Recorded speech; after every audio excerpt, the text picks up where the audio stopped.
Hi everyone, how's everyone doing today? I hope everyone is fine. It's everyone enjoying the kind of summer. Okay, I hope everyone should enjoy. स्वागत है आपका India के first video note series YouTube channel में। इस series में हम cover करेंगे अपने बेस्ट क्वालिटी के बी फार्म लेक्चर्स एक बहुत ही ऑर्गेनाइज मैनर में, जो कि हमने सब्जेक्ट वाइज अरेंज किया है। आप सारे सब्जेक्ट्स और टॉपिक चैनल की प्लेलिस्ट में जाके चेकआउट कर सकते हो और सारे वीडियो नोट्स के नोट्स का लिंक आपको वीडियो के डिस्क्रिप्शन बॉक्स में मिल जाएगा। So now let's begin our today's topic, that is multi compartment model. अब लास्ट क्लास में हमने वन कंपार्टमेंट मॉडल तो पढ़ चुके हैं कि कुछ हमारी वो मानते थे कि हमारी बॉडी सिर्फ एक ही कंपार्टमेंट में है, बट मल्टी कंपार्टमेंट में ये है कि हमारी बॉडीज में डिफरेंट एक तो टिश्यूज़ हैं, ग्रुप्स ऑफ टिश्यूज़ हैं, साथ ही साथ ऑर्गन्स हैं। तो उन्होंने माना है कि जब कभी भी कोई ड्रग एडमिनिस्टर की जाती है, ड्रग एडमिनिस्ट्रेशन के बाद डिफरेंट साइट पर या डिफरेंट टारगेट साइट पे, या आप डिफरेंट साइट पे ही मान लो, डिफरेंट साइट पे ट्रैवल करती है। ट्रैवल बोल दो आप या बोल दो डिस्ट्रीब्यूट होती है। एक जगह तो नहीं जाएगी कि भाई मुझे तो सिर्फ दिल्ली पहुंचना है, तो क्या करेगी, सिर्फ मुझे वहीं उतरना है, डायरेक्टली इस प्लेस से उस प्लेस पे जंप करेगी, नहीं। बीच के जितने भी जगह उसके स्टेशन पड़ेंगे वो उसको क्रॉस करने पड़ेंगे, वो तो करने ही पड़ेंगे। तो सेम ऐसे ही हमारा मल्टी कंपार्टमेंट मॉडल है, जिसको आज हम डिस्कस करेंगे कि क्या क्या चीज़ें होती हैं। और मल्टी कंपार्टमेंट में दो चीज़ें, एक तो आपका सेंट्रल कंपार्टमेंट होता है, एक आपका पेरिफेरल कंपार्टमेंट है। तो उसी के बेसिस पर आज हम डिस्कशन करेंगे।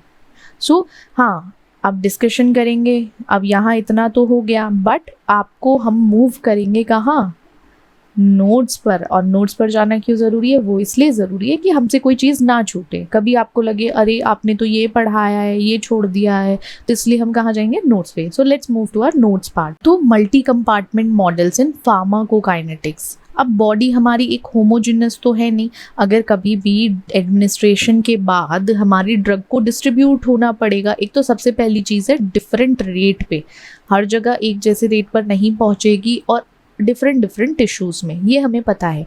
मल्टी कंपार्टमेंट को हम इसलिए यूज़ कर सकते हैं या इसलिए यूज़ करते हैं जिससे कि हम ड्रग को बहुत अच्छे से डिस्क्राइब कर सकें कि किस तरीके से वो डिस्ट्रीब्यूट हो रही है, एलिमिनेट हो रही है।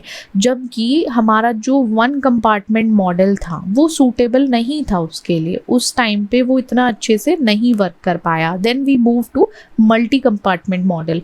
डेफिनेशन यही है, अगर देखा जाए ये मैथमेटिकल हमारा मॉडल है जिससे ये डिस्क्राइब करते हैं कि जो ड्रग की मूवमेंट है मल्टीपल कंपार्टमेंट में, ठीक है, वो टिश्यूज ग्रुप हो सकते हैं सेम, साथ ही साथ उनके similar blood flow and drug affinity होगी। कंपार्टमेंट थोड़ा सा थ्योरेटिकल है, ना कि एनाटमिकल, तो इसको थोड़ा सा थ्योरी में याद रखने के लिए कि अच्छा एक वो है, इमेजिनेशन वर्ड है आपका काइंड ऑफ, बट नहीं, इसको ऐसे मान के चलो एक कंपार्टमेंट ये है, उसमें इस तरीके से ड्रग ट्रैवल कर रही है, ये दूसरा कंपार्टमेंट है, इसमें ऐसे ट्रैवल कर रही है। तो बहुत सारे कंपार्टमेंट ऐसे आ जाएंगे आपके, तो उसको इमेजिन करना है। टू कंपार्टमेंट मॉडल जो मोस्ट कॉमन है हमारा, एक तो देखो जैसे सेंट्रल कंपार्टमेंट है, उसमें आपका ब्लड, लिवर, किडनी आता है जो हाईली परफ्यूज टिश्यूज़ हैं। अब पेरिफेरल कंपार्टमेंट आपके लेस परफ्यूज टिश्यूज़ हैं जैसे मसल्स और फैट। तो हम सबसे पहले बात करेंगे टू कंपार्टमेंट ओपन मॉडल की। हमारा फार्माकोकाइनेटिक का ही मॉडल है। सारे देखो जितने मॉडल्स हम पढ़ रहे हैं ये वाले, ये सारे फार्माकोकाइनेटिक मॉडल के पार्ट है। इसमें ये डिस्क्राइब करते हैं कि कैसे हमारी ड्रग डिस्ट्रीब्यूट होती है, एलिमिनेट होती है बॉडी के अंदर, ठीक है। अब जैसे आपका ड्रग है, ड्रग एडमिनिस्ट्रेशन के बाद जो भी चीज़ें होंगी, फिर उसके बाद उसका डिस्ट्रीब्यूशन भी होगा, बॉडी के अंदर डिस्ट्रीब्यूट होगी। अब डिस्ट्रीब्यूशन के बाद उसका एलिमिनेशन भी होगा।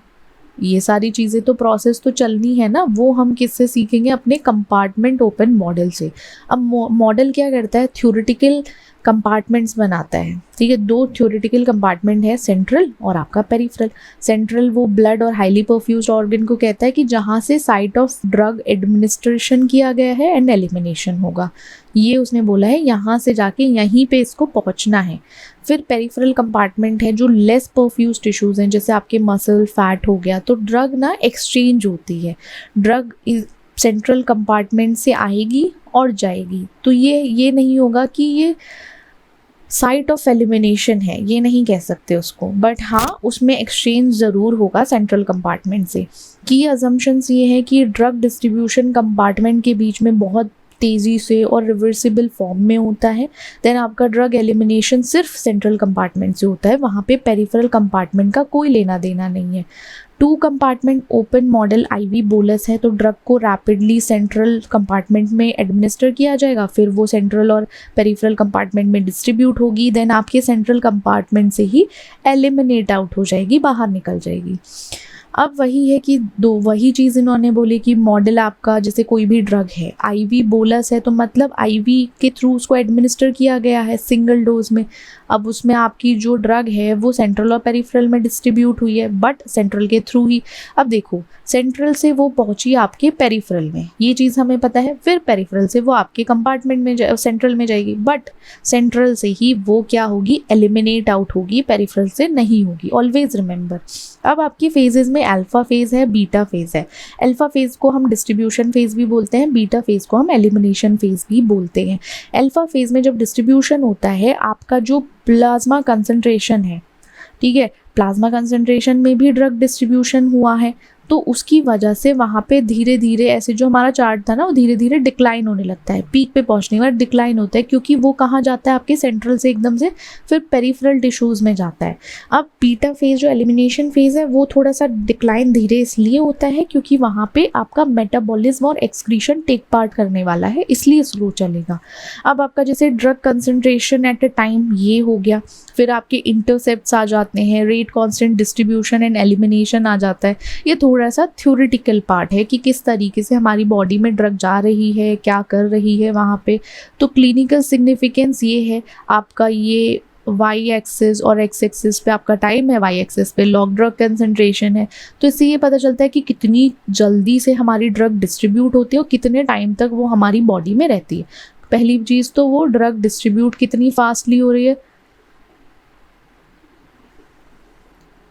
दूसरी चीज़ वो आपकी हाउ लॉन्ग, कितने लंबे समय तक वो आपकी बॉडी में रुक रही है ड्रग, ये 2 चीज़ हमें इससे पता चल जाती है, इसलिए इम्पॉर्टेंट है।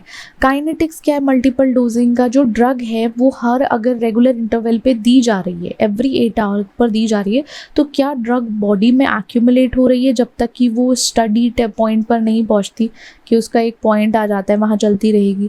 तो इसलिए हमें समझना पड़ता है कि ड्रग को रेगुलर इंटरवल पे क्यों देना है।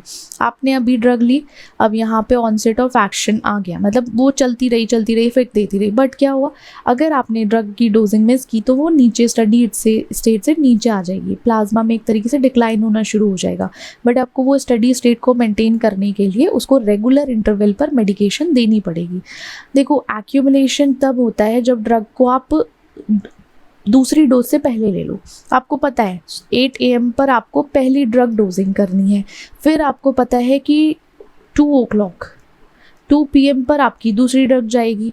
अब जब आपको पता है और आप क्या करते हो, 8 AM पे सोच रहे हो अच्छा यार बाद में लेनी पड़ेगी, अभी ले लेता हूँ 11 बजे या 12 बजे ले लेता हूँ, तो क्या होगा, वो एक्यूमुलेशन होने के चांसेस ज़्यादा होते हैं। पीक एंड ट्रॉ लेवल्स, हाईएस्ट या लोएस्ट कॉन्सेंट्रेशन डोजिंग इंटरवल के बीच में अगर चेंजेस आए तो हो जाता है, और ये सबसे बड़ी गलती होती है हमसे।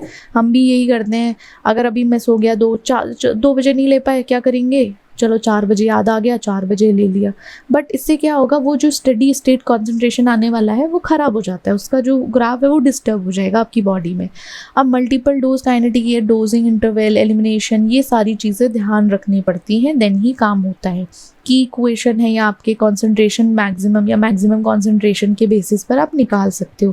क्लिनिकल सिग्निफिकेंस ये टॉक्सिसिटी को प्रिवेंट करने के लिए कि एक्यूमुलेशन जो अगर हो गया तो टॉक्सिसिटी नहीं होनी चाहिए, वो मेंटेन रहे।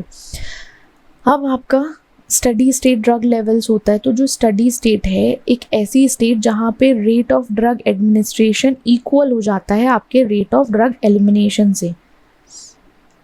ड्रग एडमिनिस्ट्रेशन जो है या एब्जॉर्प्शन आप बोल सकते हो, is equal to rate of drug elimination. ये क्या हो जाएंगे, ये सेम हो जाते हैं, वो होती है आपकी स्टडी स्टेट। अब ये क्या होता है, ये तब स्टडी स्टेट पे पहुंचता है जब आपकी ड्रग की half life 4 to 5 half life जो कंटिन्यूस डोजिंग होती है उसके बाद। अब क्यों मैटर करता है, देखो कंसिस्टेंट अगर थेरेप्यूटिक लेवल चाहिए वो उसके लिए हमें लेना पड़ेगा, टॉक्सिसिटी नहीं होगी, ऑप्टिमाइज डोजिंग रेजिमेंट को सपोर्ट करता है। जो भी हम पढ़ के आए थे ना कि हाँ उसमें एक लगातार फ्लो ऐसे बना रहना चाहिए हमारी डोजिंग के बीच में। तो ये सारा एक हमारा ग्राफिकल रिप्रेजेंटेशन है जिसमें टाइम टू स्टडी स्टेट आएगा, 4-5 हाफ लाइफ कंसिस्टेंट डोजिंग के बाद पहुंचता है हमारा स्टडी स्टेट पे। ऐसा नहीं होता है कि बार में पहुंच जाए। फिर आपके प्लेट्यूज जो है ड्रग कंसंट्रेशन में टाइम के हिसाब से छोटे बहुत, और डोजेज के थोड़ी डोजिंग जब होती है ना उसके बीच में रेगुलर फ्लक्चुएशन आते ही हैं। आपका जैसे प्लाज्मा ड्रग कंसंट्रेशन है नॉर्मलाइज्ड, ये टाइम है तो इसके हिसाब से आपके मूवमेंट जो होंगे, ये जो है ये एवरेज स्टडी स्टेट कॉन्सेंट्रेशन है उसके हिसाब से। कुछ फैक्टर्स हैं जिसकी वजह से अफेक्ट होता है, जैसे ड्रग की हाफ लाइफ क्या है, हाफ लाइफ ज़्यादा है तो मतलब उसका जो स्टडी स्टेट है वो स्लो रहेगी, स्लोअर अप्रोच है। देन आपका डोजिंग इंटरवल क्या है, डोज साइज क्या डिपेंड करती है, क्लियरेंस क्या है आप बॉडी से, ADME क्या डिपेंड करता है, कंसंट्रेशन फॉर प्रोफाइल पे सब चीज़ें। पेशेंट स्पेसिफिक्स हैं, कुछ मैटर करते हैं, लाइक पेशेंट किस तरीके, उसके एज पे, वेट पे, पेशेंट के कुछ क्लिनिकल रेलेवेंस है उसमें समझना है कि जैसे स्टडी स्टेट है वो एफिकेसी मेक श्योर करता है, देन आपका टॉक्सिसिटी प्रिवेंट करता है, होने नहीं देता। फिर कुछ पर्सनलाइज ट्रीटमेंट है फार्माकोकाइनेटिक मॉडल के, उसमें यूज़ किया जा सकता है इसको। अब कैलकुलेशन करनी है लोडिंग और मेंटेनेंस डोज की, तो जैसे आपका लोडिंग डोज है, लोडिंग डोज में ये होता है कि जो हायर डोज है ड्रग की उसको दिया जाता है कि जिससे जल्दी से जल्दी थेराप्यूटिक कंसंट्रेशन प्लाज्मा में आ सके। वो होता है ना कि अगर डोज ज़्यादा हो तो उसे इसलिए दिया जाता है जिससे कि जो थेराप्यूटिक इफ़ेक्ट है, या आप ऐसे मान के चलो जो थेराप्यूटिक, इनके हिसाब से जो थेराप्यूटिक कॉन्सेंट्रेशन प्लाज्मा में है हमें जल्दी मिल जाए, तो उसे हम कहते हैं लोडिंग डोज, कि लोड कर दो डोज हायर डोज में इनिशियली। अब फिर उसके बाद जो ड्रग्स हैं जिनकी लॉन्गर हाइफ लाइफ्स हैं तब हम लोडिंग डोज को यूज़ करते हैं, वहाँ पे हमें वेट करना पड़ता है 4-5 हाफ लाइफ का, कि जिससे स्टडी स्टेट मिल सके, और क्लिनिकली यह अनएक्सेप्टेबल है। आप लोडिंग डोज नहीं दे सकते क्योंकि अर्जेंट सिचुएशन में है तो मे बी, बट नहीं दे सकते। Loading dose is equal to volume of distribution और आपका डिज़ायर्ड प्लाज्मा ड्रग कंसंट्रेशन, इसलिए बोला गया है ये अभी भी थ्योरेटिकल है, आप इसको लोडिंग डोज को नहीं यूज़ कर सकते। लोडिंग डोज क्या करता है, इमीडिएटली आपके जो प्लाज्मा कंसंट्रेशन को क्या करता है, एकदम से डिज़ायर्ड थेरेप्यूटिक लेवल पर ले जाता है। एकदम से क्या करेगा, वो आपके जो TL है उस पर पहुँचा देगा कि लो भाई इफेक्ट लो। बट उससे क्या होगा, मेंटेनेंस डोजेस मतलब टारगेट रेंज के बीच में होना चाहिए, पहले हमारा मिनिमम सेफ कॉन्सेंट्रेशन में भी पहुंचना चाहिए। ऐसा नहीं है डायरेक्ट उसको थेरेप्यूटिक लेवल पर पहुंचा दिया हाई डोज में, बहुत सारे चांसेस, बहुत सारे पेशेंट्स रिस्पॉन्ड नहीं कर पाएंगे, but still it's a theoretical part, तो कर सकते हैं कुछ भी। मेंटेनेंस डोज है तो मेंटेनेंस डोज जो है उसमें डोज रिक्वायर्ड रहती है कि वो जो अमाउंट ऑफ ड्रग लॉस्ट की गई है, मतलब आपकी बॉडी में जितनी ड्रग जानी चाहिए थी कहीं ना कहीं वो टाइम के अकॉर्डिंग क्या हुई है, लॉस्ट हुई है मेटाबॉलिज्म के थ्रू या एक्सक्रीशन के थ्रू। तो वो क्या करना पड़ेगा, हमें वो डोजिंग दोबारा करनी पड़ेगी, दोबारा देनी पड़ेगी, कि जिससे हमारी स्टडी स्टेट बनी रहे। फॉर्मुलेशन में आपके IV इन्फ्यूजन है या रिपीटेड डोजिंग है, तो मेंटेनेंस डोज में आपका क्लियरेंस आ जाएगा और आपका डिजायर्ड प्लाज्मा कॉन्सेंट्रेशन आएगा।